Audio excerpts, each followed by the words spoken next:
Bu nədir? A. Bu V. Bu I. U, K. Bunlar hərfdir, düzdürmü? Bəli. Bunlar səsdir. Amma bilirsiniz ki, bunlar həm də sözdür və bu sözün bir çox mənaları vardır. Əgər bilmirsinizsə, bu videonu mütləq izləyin. Salam dəyərli izləyicilər, kanalıma xoş gəlibsiniz. Mən rus dili və ədəbiyyat müəlliməsiyəm. Bugün rus dili danışıq proqramından çox önəmli bir mövzunu sizə izah eləyəcəm. Heç bir müəllimə, heç bir kanalda belə izah eləməyiblər. Bu xüsusi mənim dərs metodikamdan bir mövzudur. Bunu yalnızca mən belə izah edirəm və bu izahla bir çox tələbələr rus dilində ana dili kimi danışırlar. Əsasən əlifbanı necə keçir müəllimlər? Bu A-dır, B-dir, V-dir, G-dir, Y, Y və s. Əslində bunu başqa cür keçməkdə olmaz. Çünki əlifba konkretdir də, yəni bu A-dır, bu V-dir və s. Yəni bunu başqa cür necə izah eləmək olar ki? Amma ki, orası var ki, bundan sonra keçirlər başqa mövzuya.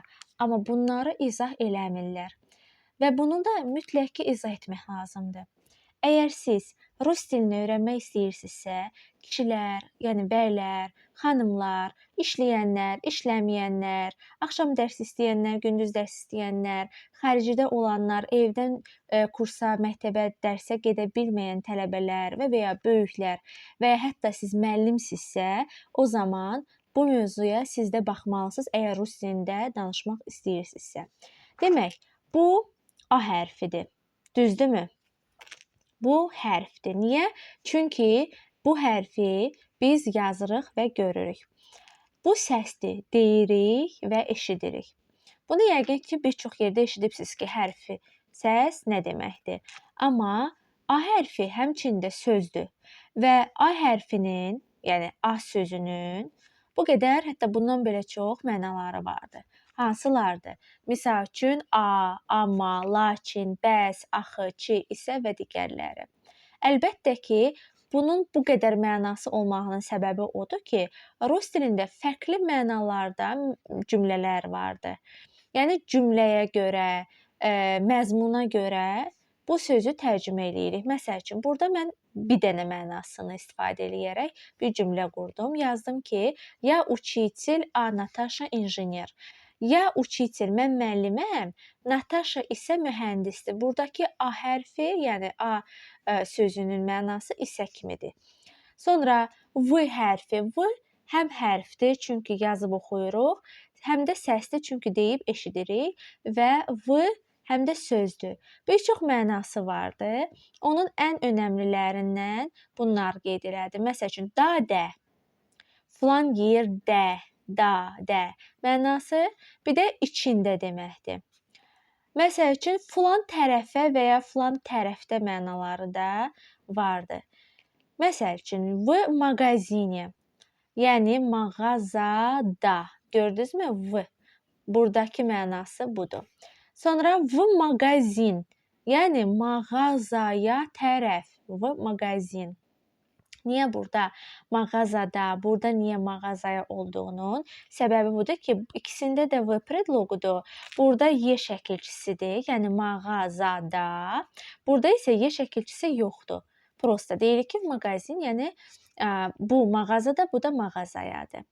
Əgər siz də rus dilini sərbəst bir formada danışmaq istəyirsinizsə, bizim onlayn dərslərimizə mütləq ki, qatılmalısınız və 050 840 55 22 nömrəsinə yazaraq İstənilən ölkədən, istənilən yaşdan, evdən çıxmadan, heç yerə getmədən rus dilini öyrənə bilərsiniz. İstər evdar xanımlar, istər işləyən xanımlar, işləyən bəylər və ya axşam saatında vaxtı olan, yəni axşam saatına dərslərə qoşulmaq istəyənlər, hətta müəllimlər belə dərslərimizə qoşula bilər.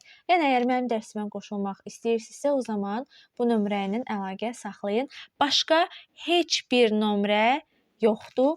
Sadəcə budur. Bu nömrə ilə əlaqə saxlayaraq dərslərimizə qoşula bilərsiniz. İstəyərək zəng eləyin, istəyirsinizsə də WhatsApp-a yazın. Həm demək rus dili kanalımıza da qoşulmaq üçün buna yazın, həm də rus dili onlayn dərslərimizə də bura yaza bilərsiniz. Demək, biz V predloqunu başa düşdük. İndi isə I. I bu hərfdir. yazırıq, oxuyuruq, həm səsli deyirik, eşidirik, həm də sözdür. Bunun mənası və deməkdir. Məsəl üçün ən çox hətta uşaqların və böyüklərin bildiyi bir çizgi film var. Maşa и Медведь.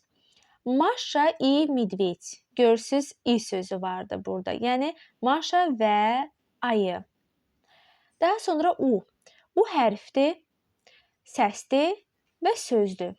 Bir çox mənaları vardı, amma ən belə deyək də məşhur olanı yanında mənasıdır. Məsəl üçün u озеро, gölün yanında. U Maşı, yəni Maşa cildə mənasında.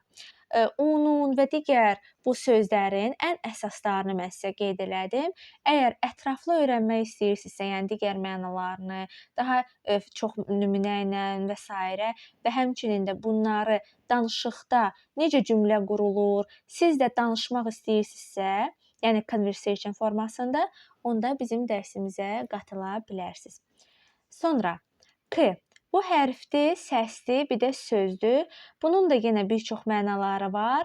Ən belə deyək, istifadə olunanı filankəs gildə deməkdir. Məsəl üçün və ya filankəs gilə, filan tərəfə mənasında.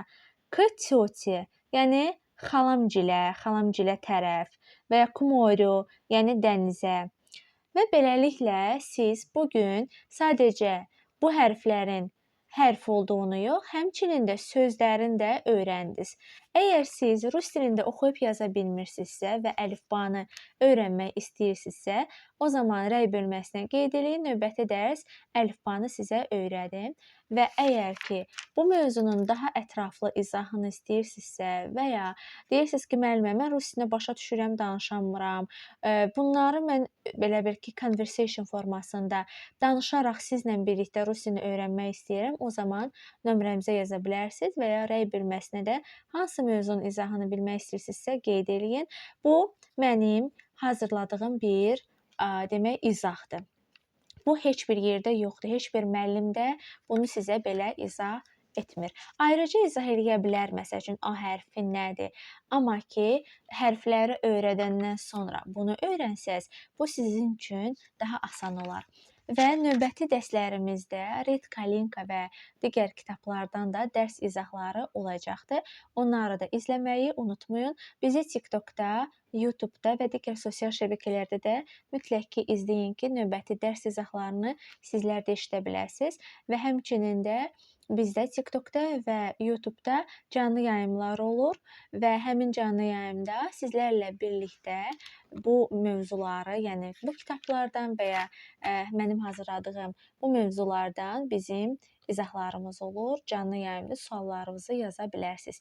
Növbəti dərslərə qədər hələlik. До свидания.